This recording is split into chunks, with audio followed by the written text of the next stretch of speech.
Hello friends, welcome to Tilted Planet. This is Sangeeta and I'm doing this quick video in response to the emerging situation about Russia's invasion into Ukraine. So, if you have not watched my channel before, you might want to go back and check out some of my videos where I explain things like identity myopia, there has never been a world war before, white Jesus syndrome. So you might want to go back and check those videos. But in this video, I'm just going to make 4 quick points. Point number 1, this conflict might expand. And there is already a tendency to start calling it World War III. And we, the previously colonized world, need to push back on that, because as I have explained before, there has never been a world war before. These European countries are majoritarily the belligerents in all of these wars that they call as World War I, World War II. They are the belligerents, but because they had colonized the rest of the world, they outsourced their wars to the rest of the world, and then they started calling that as World War. No, we were not the belligerents of any war that they call as world wars. If you notice, right now there is a war going on in Somalia, there is a war going on in Ethiopia, and we are not concerned about those wars as much as we are concerned about this war. And that is because these European countries, that includes for us, that includes Russia, all the called as West European countries and America, they have a huge military industrial complex, and therefore they have the capacity and willingness to extend their wars anywhere they like. They use our land as a battleground. They have used our countries as proxies to fight their battles.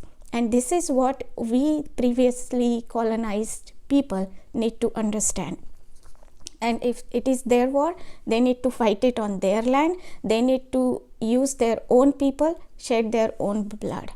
At one point, there were more Indian soldiers fighting on the British side than the British soldiers. And what did we get in return? What did we get in return? Freedom? No, that was not a reward for our contribution. What did we get? A damn partition, right? So this is what we need to realize.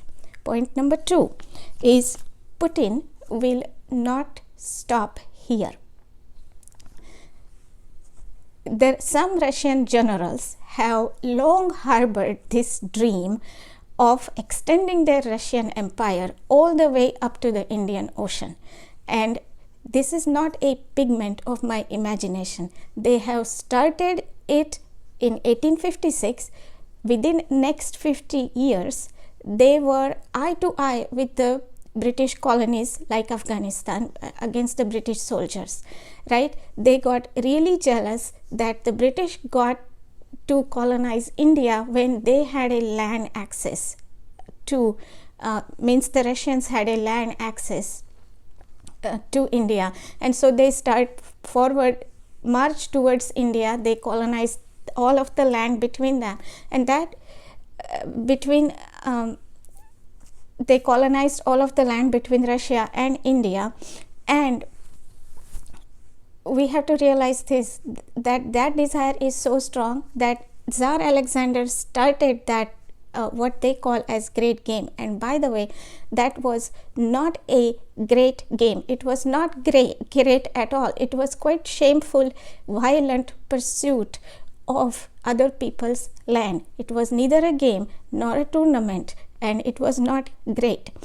So I will give you one example of many bloody battles that happened as a part of what they are calling as the conflict as great game or tournament of shadows. For example, one time Dalai Lama in Tibet allowed one Russian emissary and welcomed him. that angered British so much that they sent a battalion of Indian soldiers marching all the way up to the Himalayas, and they annihilated pretty much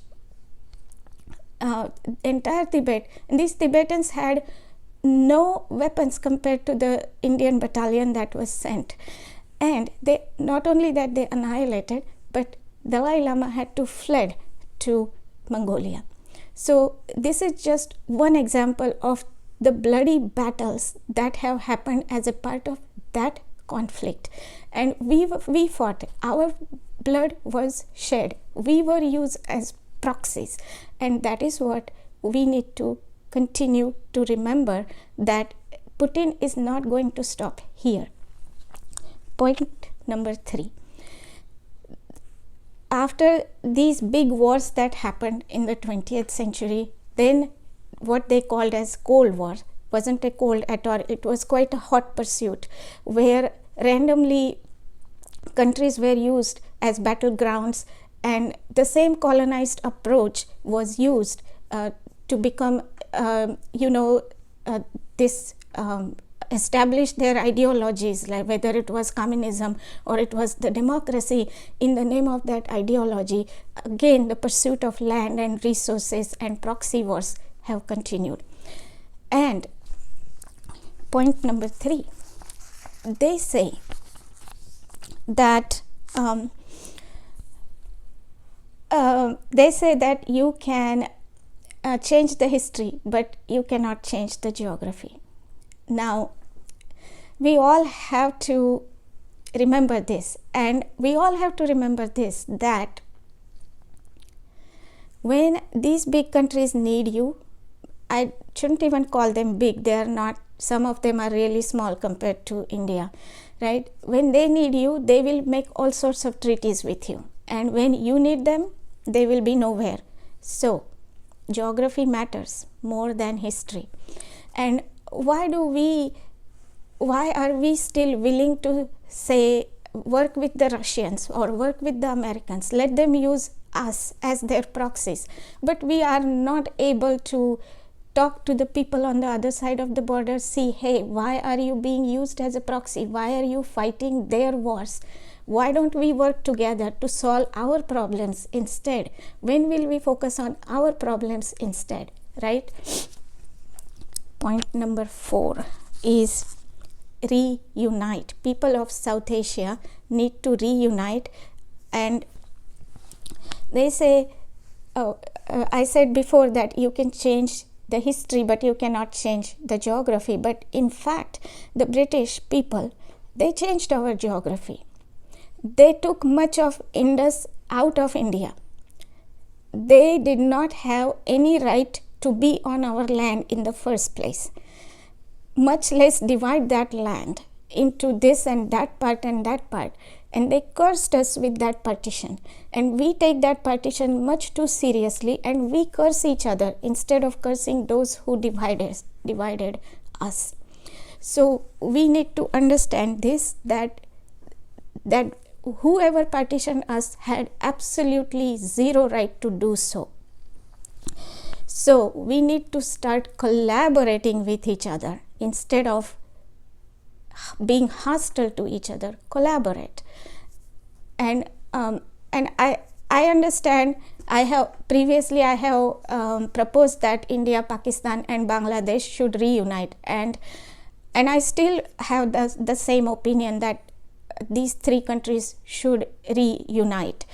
Now, I don't have this utopian vision of reunification, like everything will be all right. There is a lot of reconciliation that has to happen. There is a lot of bitter past, and unless we do it right, it would be even worse than being partitioned, right?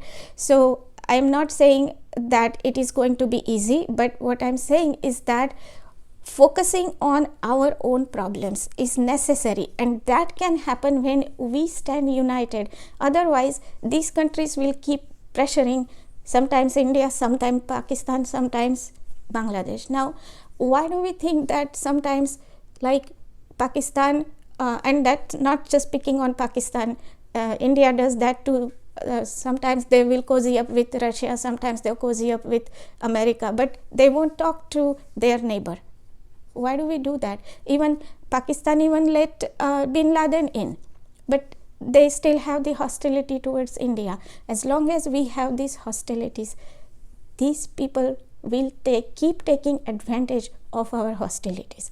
And so without providing a very utopic imagination of a united South Asia or a united India, I'm going to just stop here, saying that there is a lot of benefit in ending the hostilities between the countries, and there is not really a downside. We are buying weapons because of the hostilities. We are buying weapons from the same countries that make us fight with each other, the same countries that want to see us divided. And this is where I'm going to end today. Thank you for watching. Please don't hesitate to comment. I would like to get your opinion. Thank you. And also please subscribe. Thank you.